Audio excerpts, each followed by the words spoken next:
Hey everybody, welcome to another edition of Coming Soon, which is what I'll call this until I have a better name for this.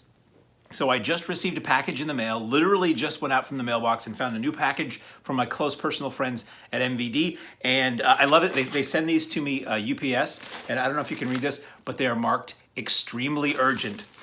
The first time I got one of these and I opened it up, what was in there were titles that probably no one would consider extremely urgent. But it always makes me laugh because it says extremely urgent. It's like an official documentation. And I open it up and it's like Calamity of Snakes. So, pardon the noise, but you are finding out with me, semi-live, exactly what I just got sent. I don't know what's in this box, so we're just going to pull them out randomly and delve into these releases that are coming soon. So, first up, we have, so this is from Dark Force Entertainment. This is Moonlighting Wives.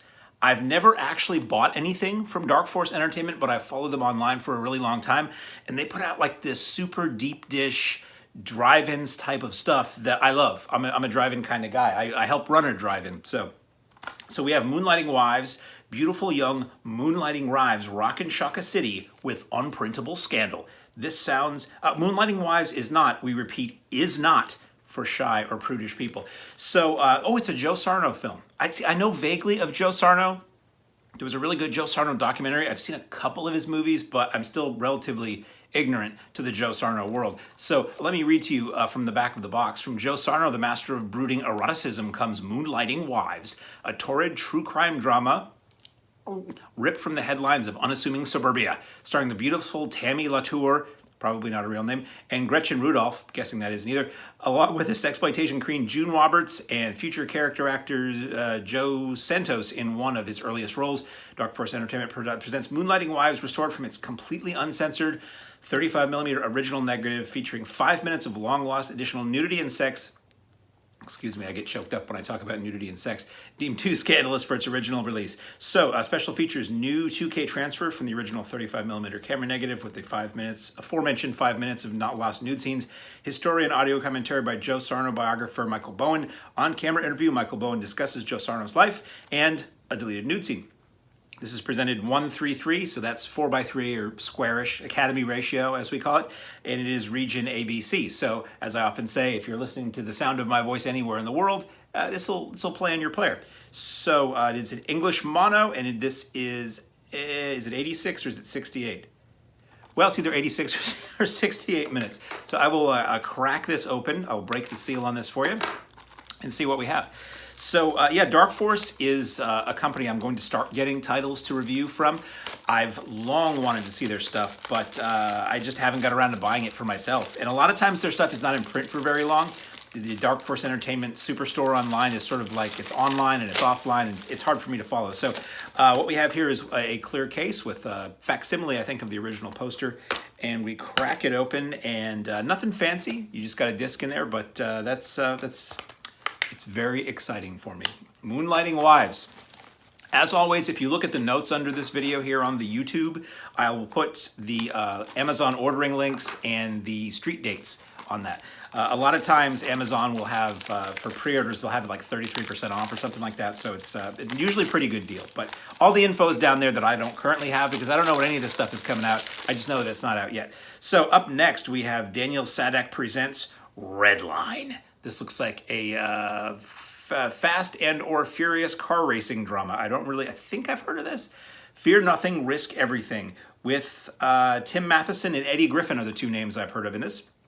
On the streets of Los Angeles and Las Vegas, daredevil drivers race the world's most exotic cars for million-dollar bets. But as the stakes rise, so does the danger. Sorry, I just love doing this voice when I read anything. From deadly crashes to kidnapping and murder, only the fast and furious survive. Good one. With adrenaline-pumping action and some of the rarest, most expensive, high-performance vehicles ever raced and obliterated on film, Redline roars into high gear and doesn't let off the gas until the final explosive rush. I love car movies. I actually don't love the Fast and the Furious movies. To me, they're a whole lot of attitude, and they're generally poorly shot. They may be doing actual stunts in those movies, but the few that I have watched have been so much CGI and cartoon cars and special effects and overcutting and badly presented. I'm just like, I can't see what's going on.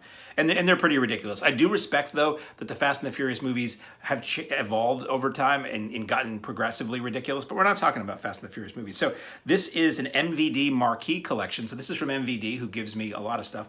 And this is also all region, PG-13.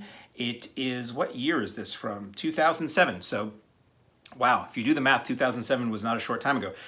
We have special features Under the Hood, the Making of Redline featurette. It's 11 minutes. We've got Redline at the LA Auto Show featurette. That's 3 minutes, and original trailer. It's 2.5 minutes. And yeah, so we've got Redline on Blu-ray with just a disc and art, which is totally legit. Up next, what will it be? Ooh, sorry, you're getting my actual legit reactions to these. So also from Dark Force Entertainment, they do a drive-in series that I've long been curious about. We have a double feature of Bog, which is British for where you go to the bathroom, and MAKO, The Jaws of Death, which is a really fun movie from William Grefe, which was not included in the Arrow William Grefe collection, which is an excellent collection if you don't have it. At the time, people were asking Grefe, why aren't certain titles in this set? Are they going to do a second set? And he said, well, certain ones have been licensed to other people already. So I know Grindhouse is putting out Impulse, which I've never seen and I'm looking forward to, with William Shatner and Harold Oddjob Sakata, and MAKO Jaws of Death with Richard Jekyll, which is basically about a guy who like has pet sharks or is really friendly with sharks, and some nefarious people murder them, so then he starts using sharks as revenge. So it's a revenge movie where instead of like a gun or explosive, the guy seeks his revenge on people with sharks. It's a good flick. And Bog I've heard of with Gloria DeHaven and Aldo Ray, but I've never seen it. So I like that they use like the old ad mats. They make it look like an old drive-in ad. And Double Dose of Shock. So this is number 14 in that series. And the box office opens at 7 o'clock, but it's dawn of the Dark Force Retro Drive-In series with the biggest release of them all, featuring the co-hit and incredible 1976 shark epic MAKO The Jaws of Death. Dark Force is thrilled to present a brand new 2K scan from the original uncut 35mm camera negative. Ooh, so this is going to look great. The only copies of this that I've seen have not looked very good.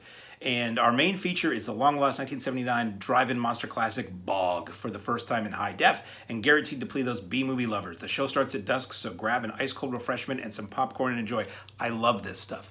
Image Entertainment used to do drive-in discs where they would take 2 features and they would put old trailers and intermission reels and all. You could even, they had an option on the audio where you could listen to it in like drive-in mode, where you could hear the sounds of crickets chirping, and the sound became a little bit tinier, like it was coming from a speaker, drive-in speaker, and you could hear the sounds of like people walking on gravel. It was kind of neat. So special features: MAKO The Jaws of Death with color correction and a brand new 2K transfer, Bog 2K transfer from the only known surviving film element, in a Bog press gallery, and then there's Demon Drive-In mode. I've never watched one of these, so I don't know really what that is, but that's exciting. As I said, as I unwrap this, I'll put in a plug. If you're unaware, I'm a general manager at the Mahoning Drive-In Theater in Lehighton, Pennsylvania. We are all retro, all 35mm, and we do a lot of stuff like this. We work with Exhumed Films out of Philadelphia, and we put on, or Exhumed selects, and we present, we host amazing shows. We do Zombie Fest every year, which is like 3 days of triple features. We do Camp Blood every year, which is 3 days of triple features. We're doing Godzilla Palooza, which is 4 days, I think, of classic Godzilla movies, all on 35mm, all with vintage, period-accurate trailers. I'm not selling it because I work there. I'm selling it because I love it. I started going as a patron because I would drive 5.5 hours. There's a documentary called At the Drive-In from 2017 that tells the story of how the Mahoning became what it is now. I'm in it. I'm not selling it on you, but it's a fun documentary. And I used to just go because I loved old movies, and now I work there. And this is the kind of stuff that got me to drive that distance. So we get the old style art on the disc and nothing fancy on the inside. I'll be watching this one first. Then we have Yakuza Graveyard from Radiance Films. Radiance Films is a new to us label. I think they've been around in the UK for a little while, and I always will mention this. It's an offshoot. Somebody who used to work at Arrow Video started Radiance, and they do pretty high-minded foreign to us, and art house releases. They do a really nice job. They don't like load them up with extras like Arrow does. It's usually a decent amount of extras, really nice presentation, and really interesting films that for the most part have been really, really hard to see in this country. So Yakuza Graveyard, let me say what it says here, is a world Blu-ray premiere. Japanese film from 1976, 97 minutes, color, Japanese with English subtitles, 235 mono.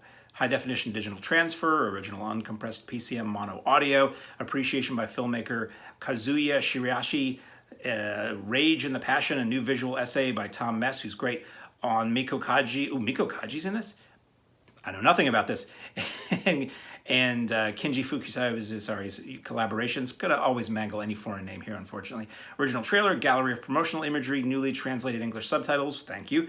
Reversible sleeve featuring original and newly commissioned artwork by Time Tomorrow. Limited edition 32-page booklet featuring new writing on the film by Mika Ko on the representation of Koreans in the Yakuza film, and newly translated reprints of a contemporary review and writing by screenwriter Kazuo Kashihara.